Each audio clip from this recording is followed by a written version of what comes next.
Well,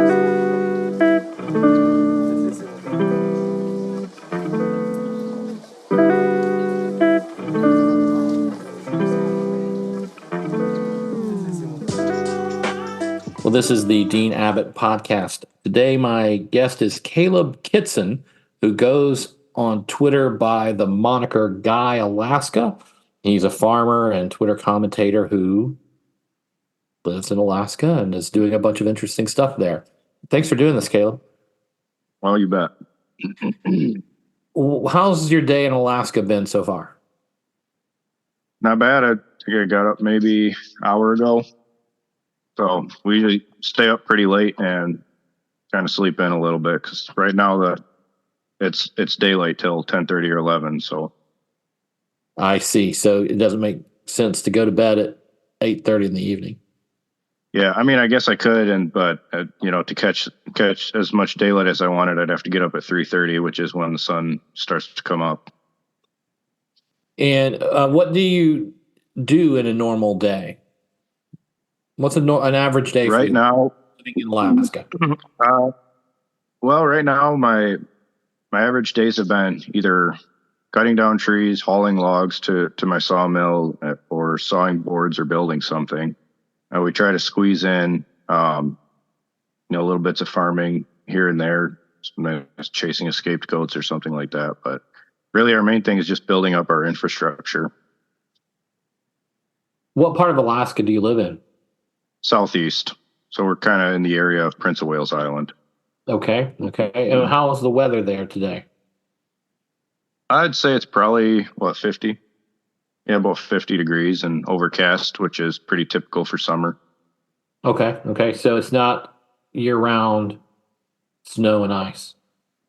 No, actually, in Southeast, it's a temperate rainforest. So and we're right on the ocean. So you get more of a maritime climate here. So winters, you once in a while will dip down to the teens, but winters are usually in the 30s and 40s. And then summers are usually in between the 40s to 60s, with once in a while a spike up to the 70s or 80s. I see. So how is your growing season there? It's long but short. So we have, like I said, the sun's up around 3:30 to 4:30 in the summer and doesn't go down till it never really goes down. I mean, it just kind of gets dim for a few hours. So you get a lot of sunlight in a short period of time, but it flips, and then you get a lot of dark. So your growing season gets a lot of sunlight, but we also don't get a lot of growing degree days. Like I said, a lot of the summer days are in the 40s, and so if there's stuff that you want to grow, like say sweet corn or something, you're gonna have to grow that in a greenhouse. Have you always lived in Alaska? I haven't.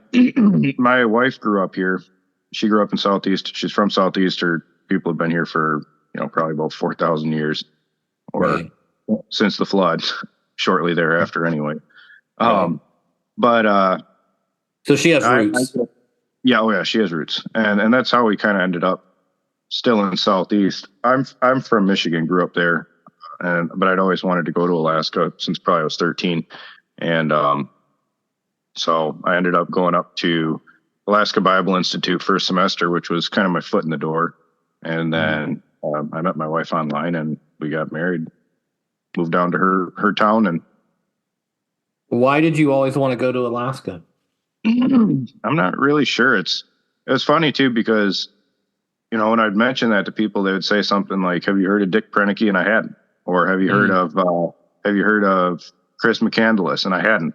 Like I had no idea, that other people really had tried to do at least what I was interested in doing, which was going and living in a cabin all by myself alone for the rest of my life and never see another human being. And, which, I don't feel that way anymore, obviously, but I was going through some pretty rough stuff in my teenage years too. And I think that was part of it, but I know the idea that I could just live off the land really appealed to me. I wasn't interested in being involved in society as a whole. Mm-hmm. And at least not the way I saw it. How did you see it? I don't know, I just saw it as a big slave machine.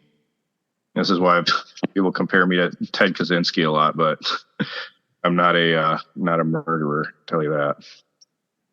I don't know. It's just I always saw it as a machine that was designed to enslave people and enrich certain people at the top, and I didn't want to participate in that. I felt like everything was the way that people interacted with each other was like just skin deep, like nobody actually knew how to connect on a heart to heart level, and it was always like so. Yeah, I felt differently than I thought that most people did. And how long have you been in Alaska now? I've been here. Well, I first moved up here in 2015, and then we moved back to Michigan for a few years to try to save money so we could eventually come back. And then God kind of forced our hand and had us move back sooner than we expected to. And so we've been back since 2021. Okay, so you've been there working on developing your place since 2021? Yep. Yep. And so what has that been like? Where did you have it? Did you just buy a house? Did you buy a farm, or did you start building, or what was that like at the beginning? Well, we had about $30,000 saved because we'd had a house fire in Michigan. And that wasn't enough to the insurance wasn't enough to rebuild, but it was enough to pay off the mortgage and have a little in the bank. And so we ended up deciding, well, it's time to move back to Alaska now, because otherwise we're just kind of starting the rat race all over again here and getting a mortgage and all that other stuff.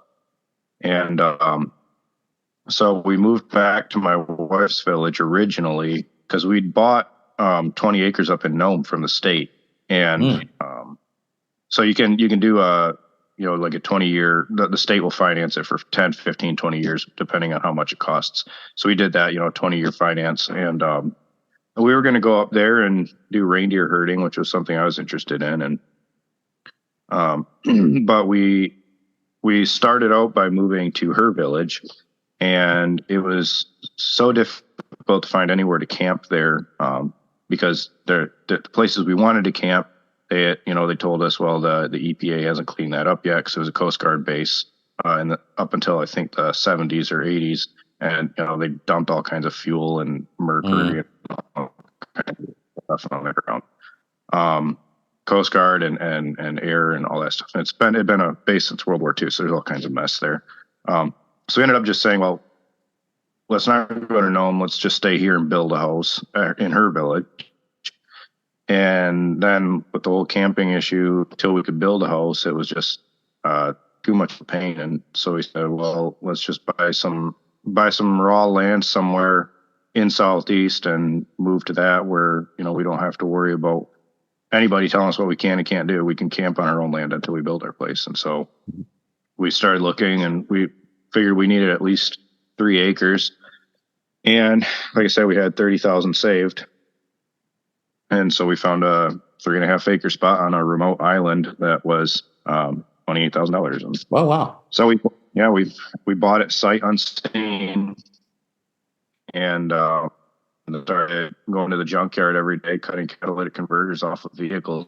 We made, I think, close to $20,000 doing that, which financed the move to that island. So we had to hire a landing craft to bring us and all our stuff out there. Right. And we just got the raw land and, brought lumber to build a little 16 by 16 shack, and been doing it ever since. We should just make a note for people listening that your internet connection might not be the strongest, given where you are, and so that there's some audio issues.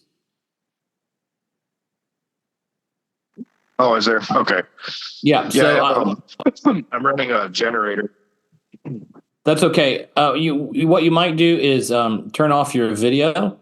Okay. And see if that strengthens the audio. Does that help? Yes, I think so. All right. So you live on an island. Yes. And you have built yourself a home on the island. What is daily life like in terms of getting around? How do you leave the island every day? No, we're the closest other island is about an hour away by boat if you've got, a nice fast boat. So we get around, we haul our water from a spring about a mile and a half away, and we use a truck for that. So there's roads here. They're roads that were built years ago by not by loggers. I mean, they were built by a person who was involved in logging, but he lived here. They actually built the road here so that because there was a school here at the time. They built the roads here so that their kids didn't have to take a skiff to school anymore, so they could take four-wheelers or a car or something. And so that's kind of the quality of the roads we're looking at, just what they could do at the time. So it's about a lane and a half wide, and yeah, you can drive a vehicle wherever you need, which is why we had to hire a landing craft when we came out here to bring the lumber and a truck and stuff like that. Do you have neighbors? I do. I have, let's see. I have, a couple lots away. There's people, down the road a little bit more. There's some people. But there's about 50 people that live here. And is there a town close to you? No, like I said, the closest town is about an hour away with a fast boat. But I mean, we are technically a town or a city, even though it's just 50. But we have a little store that's run by a family. I don't know how long that's going to stay open with the way prices of everything are soaring. But so you have a store, but no library, no hospital. No, there is a little library. There's a store. There's a little library. We have a like a fuel depot type thing that a fuel barge comes out once in a while and fills it up. And yeah, but definitely no medical anything. So if you have medical, the closest medical is about 3 hours away with a fast boat.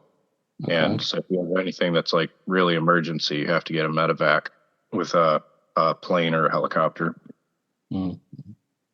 And so let's back up to what you built your place. What was once you had a shelter built for yourself? What was the next thing you did? Well, after we got the 16 by 16 up and insulated, I built a shop barn type thing. So we had goats, and so I needed a place to shelter them. I needed a place to put all our stuff and my tools and things like that. So I built the shop, and then after that, shortly after, we bought a sawmill and had that shipped out here. And which, once again, you still have to hire somebody to bring it that final leg. And and then we've been rocking and rolling on structures. We just had an excavator finally out here, and they dug around all over so I can finish the addition on the front of the house and on the back. And then we can put in we have a rainwater cistern that'll be for our water, so we don't have to drive to get water anymore. And we can put a root cellar in. So that's been huge because we've been waiting on that, because the ground it's not like ground like anywhere else in the U.S. Most people it takes years to get used to this ground, because it's like thousands of years of stumps piled on each other in various stages of decay, mixed in with silt and clay and gravel and boulders. And it's not as though you can just go dig a hole. Why can't you dig a hole? Well, you're going to run into all kinds of problems. I mean, like, I could start digging a hole and, I'm busting my butt, and suddenly it opens up, and there's like this 3 foot by 3 foot miniature cavern that's from an old rotten stump. And so you just don't really know what's under the ground, which is why having an excavator is nice. But even an excavator, when they come out, they have to take it slow because they don't know what they're going to run into. They could just all of a sudden fall over because the ground is super soft in one spot. So, okay, so you're building onto your house. Tell us a little bit about how you are working towards self-sufficiency. What does that mean to you? Well, for us, we're kind of, at least me personally, I don't know if my wife is kind of at the same point as I am. But I think that most modern technology is bad. And I think it's been, I could go so deep into that, but anyway, I'm still using it. Obviously, I'm speaking to you on a cell phone. I think digital technology in particular is very bad news, but I'm still using technology. Like I said, I'm using a sawmill. I would love to build using just axes and things like that, but I don't have the time for that. So I'm going to use the technology while I have it. But our goal is to get away from it for two reasons. One, I think that technology in general makes us weaker. And, if I'm splitting wood by hand versus using a gas powered wood splitter, it keeps my body strong and healthy. So it just makes sense. And, but the other reason is I think that, right now it's tough enough to get things like gasoline and propane out here. And most people who live out here do rely on those things. Mm-hmm. And, whatever you believe spiritually, you can look at the world as it is now and understand pretty clearly. I think most people understand that there's not going to be much access to things like propane and gasoline. And even if there is, you're not going to be able to afford much of it, not enough to live. And so, people here who think they're off grid, they're not off grid. Mm. They're still connected to a system that, that requires endless inputs. So our goal is we're using machines to get to a point where we don't need to rely on them, I should say. So for example, I'm using a chainsaw to cut 10 to 12 years ahead on firewood rounds. Mm. Because using a crosscut saw takes tons and tons of time. Mm-hmm. So that's one piece of the puzzle. The other part is clearing trees, sowing pasture, building up a farm that is truly regenerative, that can provide all the food that we need. So we don't, right now it's probably, I don't know, $2,000 or $3,000 a month in groceries to feed our family. How much is it a month? And probably $2,000 to $3,000 a month for a family of 6. And I know there's plenty of families down south that are spending a lot more than that. That's us eating pretty frugally. Yeah, because it's so expensive to get food out here. And then on top of that, most of the food in the food system is poison now. And on top of that, if you order things like meat, half the time we have to take activated charcoal with meat we order from town because it comes thawed or, smelling half funky. Mm.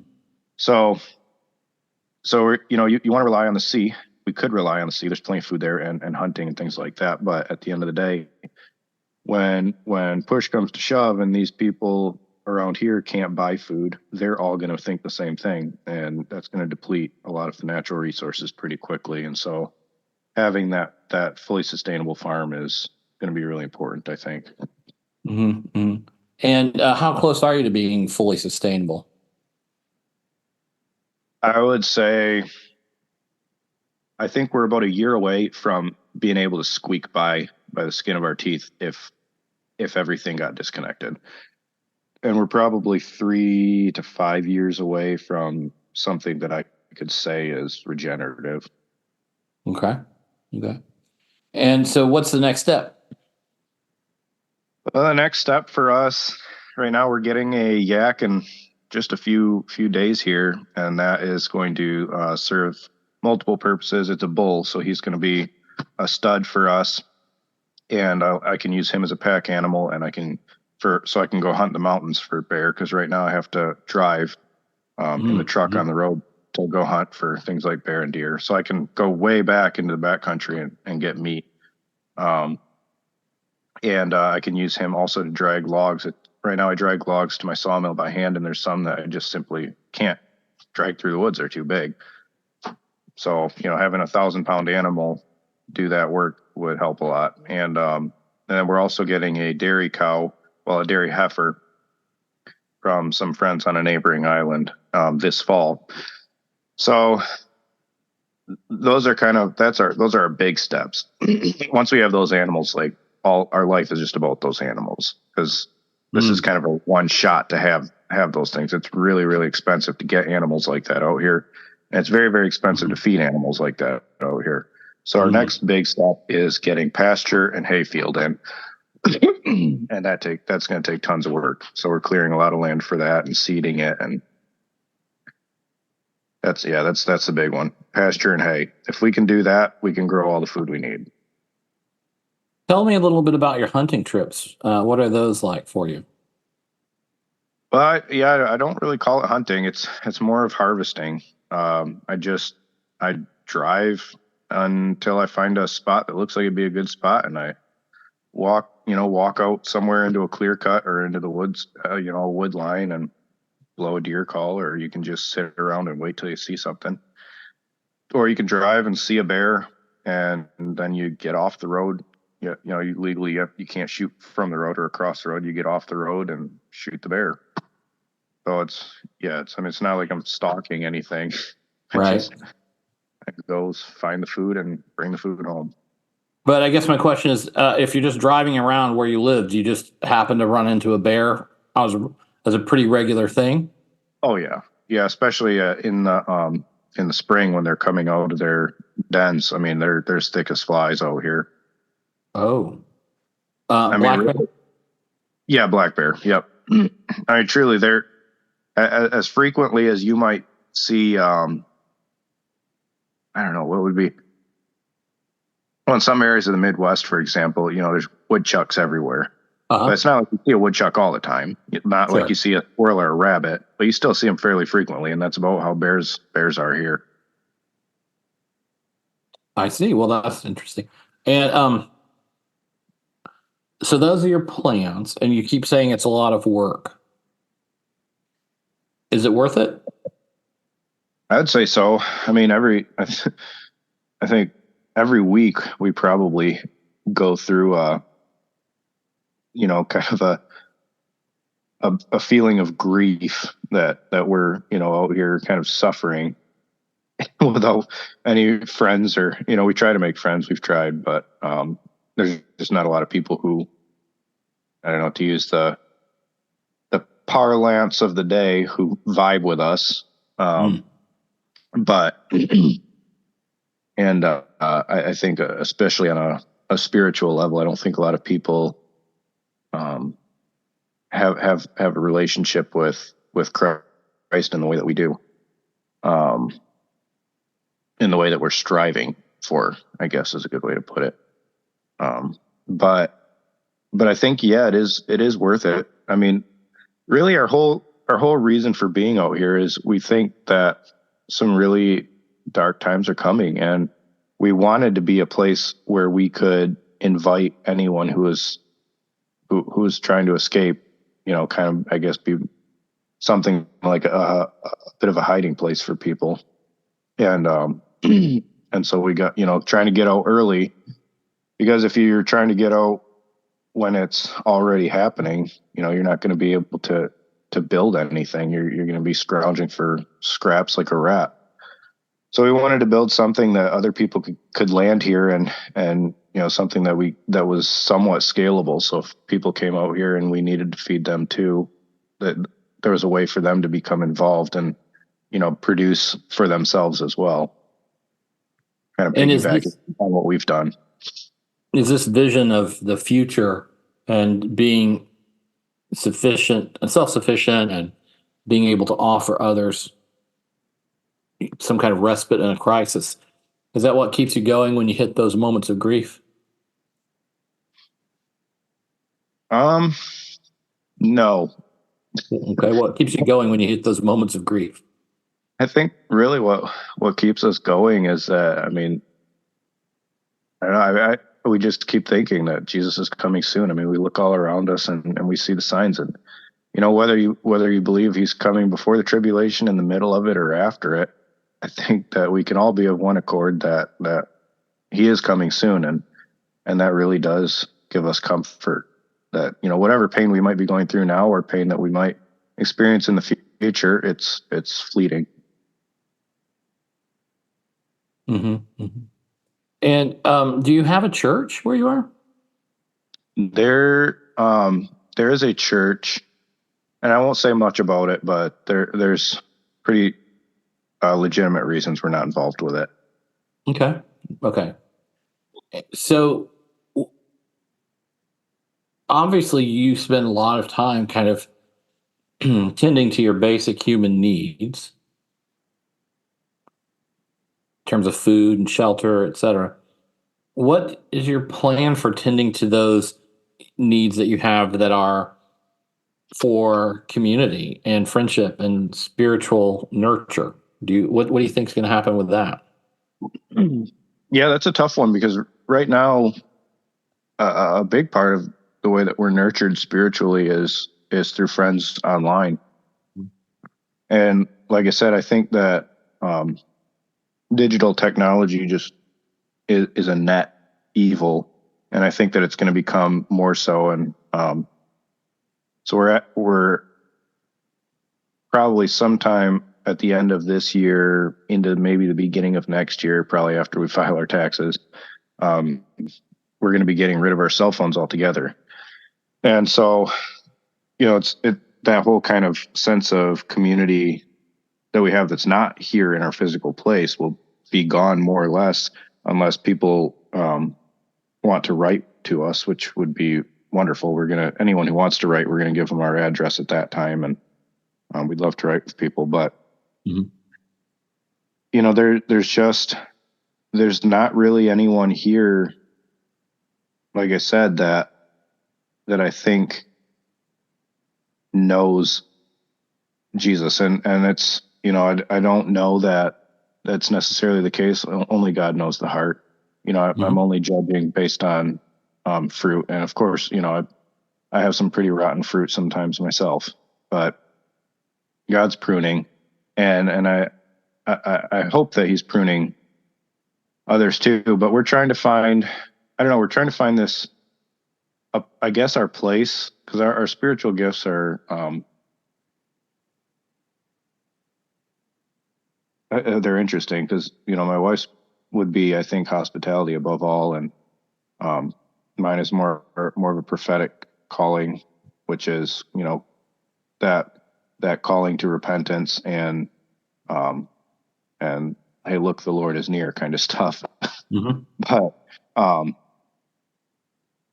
and so I think that's actually a good combination, because you can pair that. Sometimes that prophetic gifting doesn't come with a lot of tact. Mm-hmm. So, and I've learned to become more tactful, but I don't know. We spend time with people in the community who I think who seem open to Christ, people who think they know Him, but who very clearly don't, through conversation. But we're trying to be that light, and that's all that we can do. And continuing to pray that God will send other families out here who know Him. But it's His will. I mean, he put us here. We know He put us here for a reason. It was kind of one of those things where it's like you're in a maze, and doors just open and you go through the door, and that's all. And you said your wife is from where you live now, from the village, or from that area. No, she's from Southeast. Her village is about 100 miles from here on a different island. Which one of you has had to have the bigger adjustment to this lifestyle? I think her. Uh-huh. Why is that? Oh, well, I think women in general like to, if they're homebodies, they like to have a home. And I've essentially had her in a glorified tent for the past 3 years. And we're working as fast as we can to make it something that is keepable for her. But it's very difficult to keep a home in this environment. I mean, for me, all I have to do is go outside every day and cut down trees and mill up lumber and pound nails. But for her, she has to do things like do laundry and find a way to haul the water for the laundry and find a way to dry that laundry. And we don't have running water, so doing dishes. I mean, her whole life is just laundry and dishes. That sounds very difficult. Yeah, it's tough. Well, you've been documenting your experiences a little bit on Twitter. How has that gone for you? It's gone well. I mean, the whole reason I got Twitter to begin with was to kind of keep my finger on the pulse of what was going on globally. I had been on Facebook for a while, and that it was just really, really dark there. I mean, it was very obvious that kind of negativity was dominant, and so we got rid of that years ago. Yeah. But like I said, I got on Twitter because from what I'd heard, I mean, I would listen to people on YouTube that I followed, and they were always talking about so and so shared this on Twitter, and it was stuff that you didn't hear in the news. And so I was like, well, I got to get on there because obviously people are sharing information there. So that's why I got there to begin with, and then we, I thought maybe I'll just kind of share a little bit about what we've got going on, and I actually deleted my account at one point, and then I got it back again, I don't know, maybe 2 months after. And I'm going to delete this account at the end of this year, and I won't be back. But I don't know. I've met some really cool people. I mean, I've actually met some of the people that what they say, meet your mutuals or whatever. Right. I've met some truly amazing people through Twitter that I think are going to be lifelong friends. Do you find that a lot of people are interested in what you're doing? Not so much anymore. There was last year when everybody thought the world was going to fall apart, which I don't know what changed, because for some reason people think it's not now. It seems worse than it ever has. But people were really interested then. And then there was kind of like, this arc where people said all these homesteaders are LARPers and they're faking and they're not actually homesteading, even though we are actually out here truly pioneering virgin land. Anyway, people went back to kind of the daily grind and lost interest in the whole homesteading thing. Mm-hmm. So now it's coalesced into kind of a group of people who are just still plugging away at it, kind of encouraging each other. But you don't really see a lot of interest from people who aren't involved directly in that kind of thing anymore. Mm-hmm. Mm-hmm. Yes, I think that's true. It seems like homesteading and all sorts of related activities had lots and lots of interest going kind of prior to the pandemic, and in the years since, it does seem like it's fallen off the public consciousness to some degree to me. Yeah, it's interesting. I mean, I know quite a few people used all that free money during the pandemic, which obviously wasn't free, but it was free, to get free from the system that that kind of spawned all these problems. As much as you can. I always say, if you have property tax, you're at the end of the day, the government can walk in and take everything that you've worked for. If same thing. With the whole beast system that you read about in Revelation, it says you cannot buy and sell without that mark, which means you can't pay your taxes without that mark. So, yeah, I mean, there's going to be a lot of struggle. And, I don't have rose-colored glasses on. I know that, if I'm standing on principle, we'll face persecution too, even all the way out here. But, but yeah, I think that it is interesting to me that during that, early pandemic time, a lot of people were trying to get free from the government because the government was clearly clamping down. I mean, in Michigan, they closed aisles in stores where you could buy seeds. You couldn't buy seeds during planting time. I remember that. Yeah, and of course the governor lied and said that that's not what she did. But people were going. I went there. I went to Walmart, and that part was closed off. You couldn't buy seeds. So, you also couldn't buy things like car seats for your baby. So it's very clear that they were cutting down on transportation and the ability to take care of yourself. But yeah, it's so interesting to me that, you see globally kind of just this steady lean towards totalitarianism in just about every government, and for some reason people have just slipped back into their comfortable ways, and if you've resolved in your heart that you're just going to stay where you are and be a witness for Christ that way, and that you're not going to worry about tomorrow, I mean, that's noble. That's it. God calls us all to different things, but I think to say that everything's just going to be fine is incredibly naive. What is the contact with government like where you live there? Do you have law enforcement? Do you have even a city council, or what contact you have with government in any form there? Yeah, we do have a city council, and we have a mayor, but we don't have any actual enforcement. So, which is kind of good, really. I mean, for we don't have a lot of ordinances either, which is part of the reason we moved out here. We wanted to be as free as we could. There's no property tax, but so because you don't really have any enforcement or no magistrate, nothing like that. If I were to disobey an ordinance, for example, let's say somebody decided, hey, we're going to pass an ordinance that dogs can't bark past 11 p.m., which would be outrageous, but that's, there's places like that. Well, if I decide, well, my dog's just going to bark and I'm not going to do anything about it, there's no enforcement there. I mean, what are you going to do? You can't make me. You can't fine me. If they tried to fine me and say, okay, you have to pay this, even if they wrote that in the code ordinance, I just don't pay it. Right? Right. What are you going to do? And so that's kind of cool. But yeah, I mean, as far as any, the state troopers will come out here if somebody dies, and that's about it. And that's only if they know that somebody died. So, I mean, you have to call the troopers if somebody dies, but yeah, I mean, there's very, very little government. We don't have speed limits, don't have to have registration for vehicles or license plates or anything like that. If you want to drive around with a gun and a beer in your hand, more power to you.